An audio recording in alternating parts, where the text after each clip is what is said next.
आज मी डोंगराला फिरायला आलेलो आहे. दुपारची वेळ आहे. उन्हाळ्याचे दिवस आहेत. कडक उन्हात फिरायला आलेलो आहे.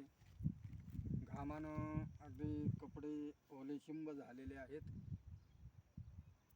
तर म्हणलं चला पावसाळ्यामध्ये पावसाळ्यात नेहमी येत असतो, पण म्हणलं चला उन्हाळ्यात जाऊन पाहू.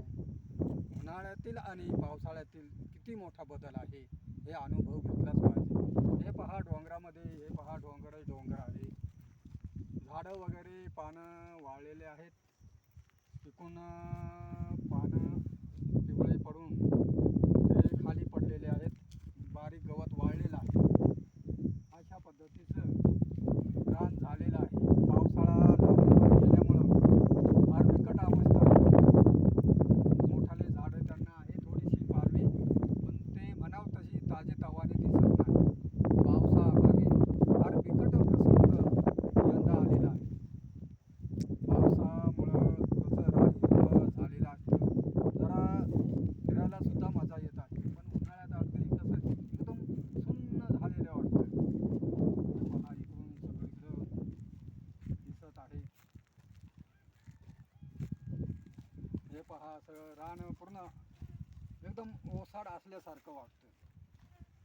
रान हिरवा असलं की माणसाच्या जीवाला सुद्धा एकदम असं आनंद झाल्यासारखं वाटतं. हे पहा पूर्ण हे रान गवत वाळलेलं आहे. इकडं फिरून पाहतो थोडंसं.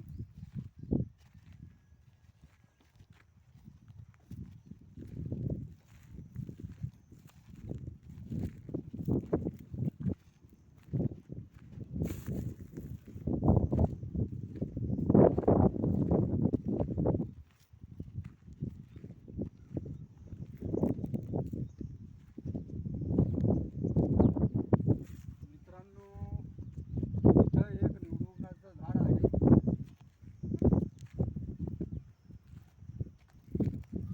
काटेरी निवडुंगाचं झाड आहे, पण ते सुद्धा पाण्याअभावी वाळलेलं आहे. हे पहा, पाणी नसल्यामुळं ते सुद्धा नामशेष होत चाललेलं आहे, वाळून चाललेलं आहे.